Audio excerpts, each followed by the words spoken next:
Hey everyone, it's Stacey Jackson and I am live today from the beautiful L'Hermitage Hotel in Beverly Hills, and it's been a crazy week for me, but I am super excited to have today my very good friend and co-writer Ruth Elkins today on my live chat. So I'm going to try to connect her. Let's see how I do that. I'm looking for Ruth. Hold on a second. How do I connect Ruth? I need my support team here to help me out. And I'm in the sun, so it's very hard to see. How do I do that? Okay, so I'm going to connect. I need my support team to press the button because I have no idea where the button is. Oh my goodness. Wow. Hold on a second. Where are you? Nope, somebody's going to have to join. Somebody's going to have to press the button for me. Sorry about that. I can't see in the sun. Okay, we're going to do this. There we go. Now I'm going to connect to Ruth. Okay, I think Ruth has now been... There you are. Hey, can you hear me? Hi. Yeah, Hi. I can. Oh my God, I had to set up in the sun. And oh my goodness, just dropped my water. Whew, okay, we're all good. So how are you? How's London? It's Well, you're amazing. not in London. You're outside of London. It's not. How's I'm the just UK? outside of London. It's pretty. Well, I was going to say it's amazing, but it's actually slightly rainy at the moment. It's not like LA. I'm coming back tomorrow. Maybe I'll bring some of the sunshine with me. So Yes, I wanted to introduce you properly. So Ruth is not only a really good friend of mine, but she is a journalist and a writer, and we go back a long ways. I'm actually going to leave it a long ways. And we are co-writing a book together. But I'm going to let Ruth tell you how we met and how this all happened. And I should also let all of our viewers and followers know that the book is called How Snoop Dogg Made Me a Better Mom. So it's a book, a fictionalized book about my life. Well, very loosely based on my life. It's inspired. Very loosely. Inspired. Yes, that's a good way to say it. But you go on and tell everyone how we met and how we came to do this book together. We could go back, what, 12 years now, was it? Yeah. More than that. 12 years. 12 I or was 13 going to say years. 10, but I think well, at least I'm older. You're ageless. Please. We met right at the beginning of your music career. Yep. In London. That's right. And we met right at the launch of your charity single, which was called Live It Up. No, Upside Down, actually, was the one that I did with the Music for Youth charity. That's right. With Music for Youth. And we met at the launch of that. We went out for dinner afterwards. I was a journalist at the Times. And we were just like that from the start, actually. Like that from the start, yeah. And you said to me right at that point, you said, I'm going to write a book and you're going to help me write it. And actually, it took like another 10 years or something, but then we started it. Well, we needed to go on the journey together first before we wrote. So I've kind of been there every step of the way. Yeah. Actually, which is really amazing for me. And that, it's absolutely true. It's absolutely true. And I think, we talked about how we would write this book based on that journey of being a mom, and you've subsequently become a mom. So you kind of understand now the sort of juggle between having a career and having kids. And so that was very important to this book and to the journey of, wanting to live your dream. Character. Exactly. So, so I think we first met then, and of course, fast forward 10 years, I've been to your wedding, you've had kids, I've had kids. Wedding. Yeah, yep. You've like looked after my baby, you've been there, we've been on holiday together, we're like that. We see each other a lot, and I think that's been really important in sort of developing this book, because it's inspired by your life. Okay, the characters in it aren't exactly you, but they are certainly inspired by you and your journey. And I think it's been really important to sort of to be your friend as well, actually, to sort of understand your life and understand how you But are and also your to get my energy. voice. I mean, Yeah, and to get you your know, voice, absolutely. I throw in a little bit of Yiddish words every once in a while, and Yeah. you know, I think for Christmas last year I bought you a sweatshirt that said He says, "Oy "Oy vey" on it. vey," I was which actually is thinking to wear mine today, and then I'd have you wear yours, and we'd be wearing our yeah, "Oy we vey" should have t-shirts. done that. We should have So I want to get back to the sort of like, I know you've had a wonderful career in writing, so I want to talk to you about your time at the Times, and your time you've lived in Germany, and I want to know a little bit about that and your career and how you developed your writing skill, and then of course then we could talk a little bit about how you find balancing that with raising a child, Yeah, because I think a lot of my followers and your followers are very much they in want to that know about space. this in that space. Yeah, Yeah. absolutely. So, I've always been a journalist, always been a writer, always wanted to be a journalist and a writer, right back from when I was like 10, 11. So I've kind of followed my dreams, as have you. So we're both kind of doing what we're meant to be doing, I guess. And so when I first left university, I moved to Berlin and was a freelance journalist there, and got involved in a lot of writing of fiction there as well.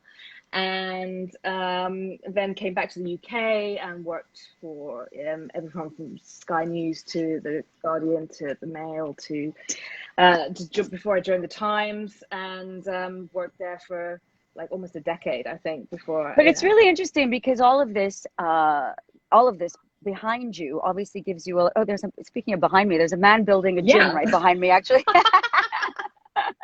With all of this behind you, um, it's given you a lot of experience. But what I love so much about how you write is you're able to just tell it like it frickin' is, you know, and you've got a lot of humor to it. You do have a little bit of that British It's a very lip funny book. sometimes. Yeah, but it's not just Yeah, about the it's a book. really It's about how you can pull upon your own experience from your own career and your own, you know, writing life and journey, and be able to put that into everything that you do. So writing with you has been a real privilege. And I oh, actually bless just you. did an interview and I spoke very highly of you about how much I've Oh, learned on this journey of oh, co-writing a book with you, because I'm not a writer. I write lyrics, I write top lines, but to write a novel is a real, like, it it's a takes wow. time. It's It takes time. very time consuming. And as you know, I mean, I've really learned a heck of a lot from you, and I really thank you for that. And I have to say that being, you know, like we had this journey together. We'd sent it out to some people in the industry, Mm, the book "How Snoop Dogg Made Me a Better Mom," and we got a lot of very interesting feedback because, of course, we sent it out right before COVID, like COVID. in February 2020. And so people started reading the book going, you can tell that their perspectives on how they read changed. And in fact, that was some of the major comments, Mm, that we needed to sort of maybe interject a little bit of what is going on in the world right now. yeah, And so we literally just did a and so we yeah, spent a lot of productive yeah, time during the pandemic, rejigging the book, re-honing in some of the characters, adding some more, just some more relevant bits to it. So what did you find was like your biggest challenge with having to sort of like intersperse some of the sort of new elements of what's going on in the world into I this mean, book? it started out being a very, it was a great romp. It was a great, funny romp. And then obviously COVID hit and life wasn't so cheery Exactly. anymore. You know, we were Right. all under lockdown. We were um, incredibly, well, I mean, I was, you know, I think everyone has struggled, you know, whether Yep. they've, you know, during this Yep. period, and it's been Yep. incredibly difficult for the entire world. Yep. Um, and you know, thankfully we have the vaccines now, and you know we can, you know, hopefully plot a way out of this. But Yes. I think it was about actually almost toning that it was changing the tone of the Right. story, In and keeping change with the humor, though, we didn't take in out the keeping funny with the bits, yeah, we but didn't I take out think the now funny she bits. had now she has just a little bit There has more. to be a bit more. There's a bit more struggle with the heroine, and I think people will really engage with her and really love her as a female lead. And that's what we've really worked for. Yeah. Developing her. Are we allowed to say what the main character is called, or are we gonna Yeah, just I know. It's keep? called So the Stephanie. main character Yeah. in the book is called Stephanie Jacobson, or Star Johnson, which is her Her alter ego. well, her alter ego, and she plays this great club in London, and she goes on a great adventure, but she also has a lot of personal Trauma. trauma, Yeah. drama, and there's a kind of a seriousness.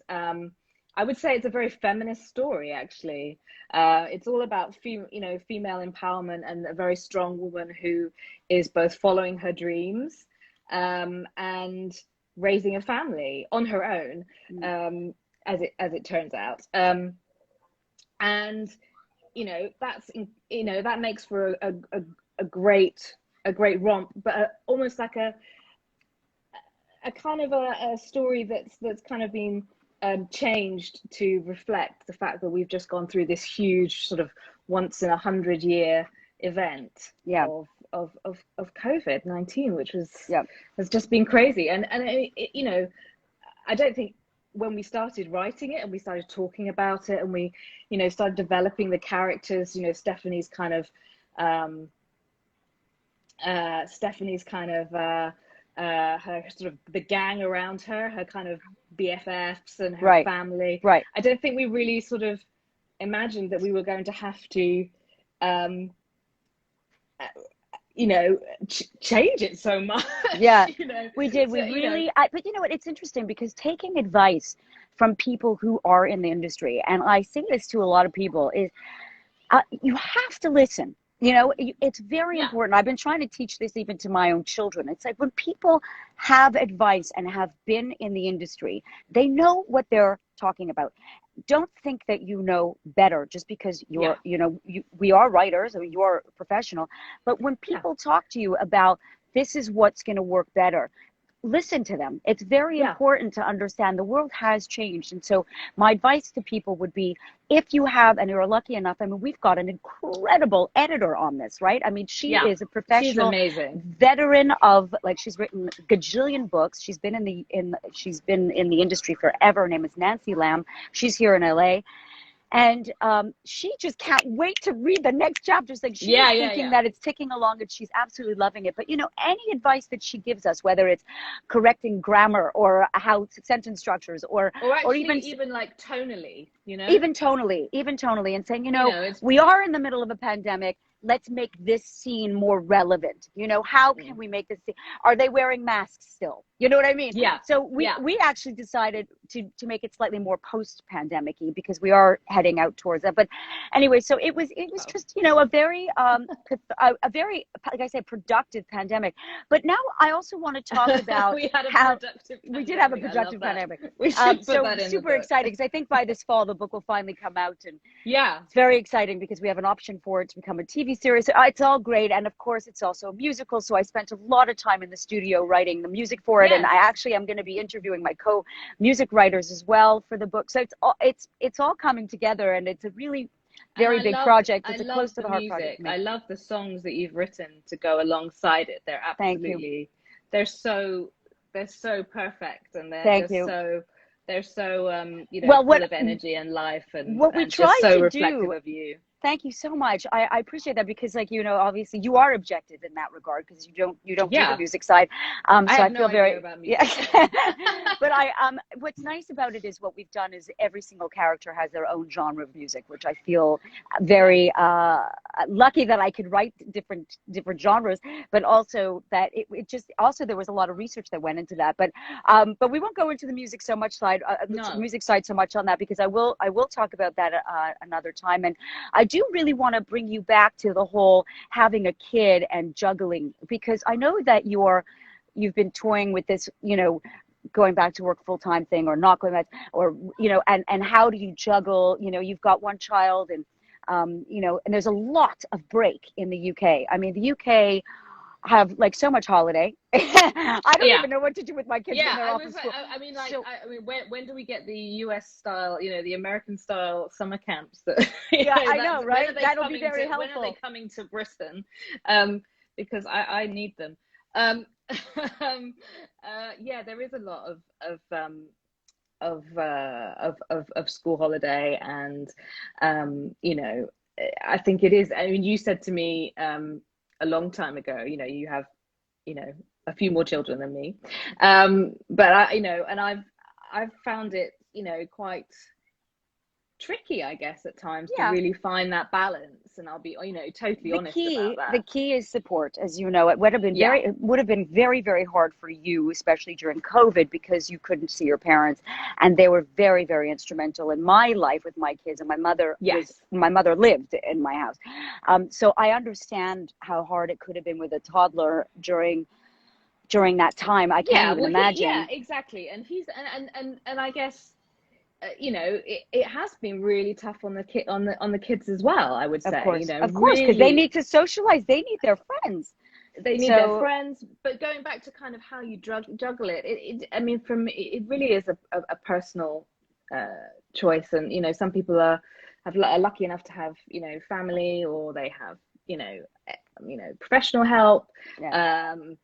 um but for You have me, your husband you was know, very on it I though. I have my mean, he's a husband terrific who's daddy. He's a he, great daddy. And like, you know, you do, you know, he pulls his weight, which is great. And it's important. yeah, I mean, which because is you're a working fantastic. mom and you really do need that Exactly. And you support. need that, and you need that support if you're going to work. But you know, I have a very supportive family, and you know, now Hugo, my son, is at school. It's I think it's really important to show him that mummy does work, Yeah, of course. actually, I agree and that with you. It's mummy very important. and that mummy does have a job, and she's not And always mommy going to comes be, back, and mummy you comes know? back as Yeah. well, you know. Yeah. Mommy Um, goes and she comes back. And that's exactly. important.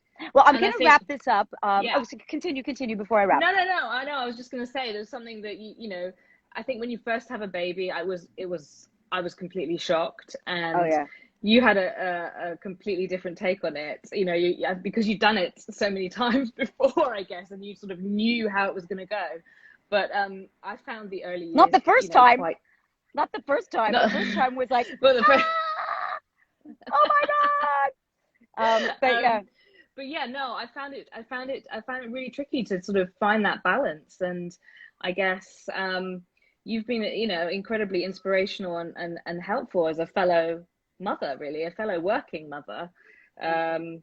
um, in sort of helping me kind of chart that course. And It you know, does get easier, I promise. it But does you get know, they easier, do you say know, as bigger they get kids, bigger older. problems. But but That's at least they can true. tie their own shoes and make their own food. I'm going to wrap this up though. I just Yeah. want to know. I mean, I'm in LA right now, and I'm here because I've got a big project coming out, obviously, with Reboot Camp, the movie, and then the record, Yes. Live It Up Rebooted with Snoop Dogg. And I've got a couple of other things on the horizon. I don't know if I can talk about it yet, but I am going to be You have a doing a big lot going on. television thing that's happening, and we're going to officially release all that this week. But I feel that career-wise, I am slowly going through that, you know, heading towards the, you know, I'm heading in the right direction You finally, are. You're and absolutely. I'm You're always feeling going to get you.